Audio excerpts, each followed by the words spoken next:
dernière question peut-être, là je pense qu'il faut vraiment... Black Swan, mais croyez-moi, après cette discussion, ce sera dans mes priorités. Oui, les deux. Commencer par le vide, puis par le plein.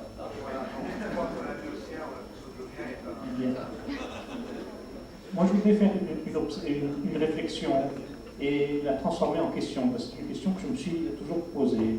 C'est sur l'état d'esprit des marchés. J'ai travaillé surtout dans les années 80 et 90 sur les marchés d'Amérique latine, sur les marchés de pays émergents. Et on a eu un premier coup de semonce avec la crise du Mexique, où les choses allaient très bien au Brésil, elles allaient très mal au Mexique, et puis tout à coup on s'est rendu compte que tous les marchés étaient interliés. Or, ça n'a pas vraiment été une surprise, le marché du Mexique, la crise du Mexique, parce qu'il y avait des éléments précurseurs, comme la crise de 87. Maintenant, c'est facile d'y penser, mais il y avait aussi des problèmes, vous parlez constamment dans les journaux, des problèmes des banques américaines et des prêts immobiliers. Beaucoup de crises qu'on a vécues, que ce soit la crise de Malaisie, la crise des hedge funds ou la crise des produits d'Internet au début des années en 2000, il y avait eu toutes sortes de signes précurseurs. Et malgré cela, on voyait un certain optimisme qui rapidement se transformait en panique, puis pour se retransformer quelque temps plus tard en optimisme excessif. Comment vous expliquez cela avec votre théorie, et comment vous mettez le facteur information dans ce genre de contexte?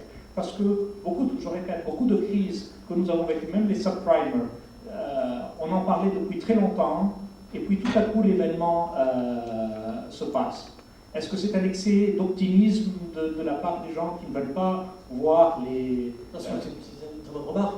Je pense que les gens sont habitués à raisonner dans des cadres confortables de probabilité où en gros tout se passe bien, et ça dure pendant longtemps, et tout à coup c'est insupportable, ça devient insupportable, ce modèle devient pathétiquement faux, et quand les gens sortent de leur modèle confortable, ils se retrouvent tout nus face à l'incertitude, et en général quand les gens sont tout nus face à l'incertitude, ils paniquent et ils font n'importe quoi, dans les deux sens. C'est-à-dire qu'ils n'ont plus de schéma de pensée qui peut représenter ce qui va se passer. Donc ils restent peut-être trop longtemps dans le confort d'une représentation simple, et puis l'événement arrive, l'événement qui arrive peut-être trop tard, hein, qui serait arrivé plus tôt s'il y avait pas eu ce confort, pousse les gens ensuite à des excès. Enfin, c'est ma vision. Yacine, tu as peut-être... Élie, moi ce que j'appelle ça, c'est un hindsight bias. Après un événement, on a toujours son prédécesseur. Et ce que Élie disait, c'est que les événements, quand les gens créent leur propre... Les événements créent leur propre cause. Oui, créent leur propre cause. C'est-à-dire que dans le Black Swan, j'ai cette histoire de ce que je dis, c'est que notre esprit voit l'histoire à l'envers. On voit l'événement, ce qui précède. On ne voit pas ce qui précède, puis l'événement. Et donc, il y a eu beaucoup de paniques qui n'ont pas conduit à des crises. Mais toutes les crises ont eu des paniques avant. Et donc, c'est un peu ce biais que c'est une erreur que les gens ont fait naturellement. Juste un mot pour dire qu'il y a une sorte de position épistémologique nouvelle qui a été découverte, qui est celle où les gens savent que la crise est inéluctable, mais personne ne veut y croire. Ça existe. Donc, par exemple, la crise du subprime ou la crise du réchauffement de la planète, tout le monde sait que, vu la technologie, ça ne peut qu'arriver, mais personne ne veut y croire, parce que si on devait y croire, ce serait tellement catastrophique qu'on se suiciderait tous. Donc en fait, il peut y avoir ce genre de croyance paradoxale.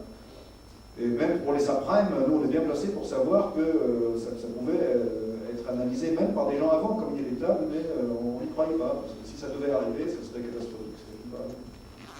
Les gens deviennent des optimistes forcés, en quelque sorte, alors même que s'ils devaient être pessimistes, ce serait la catastrophe.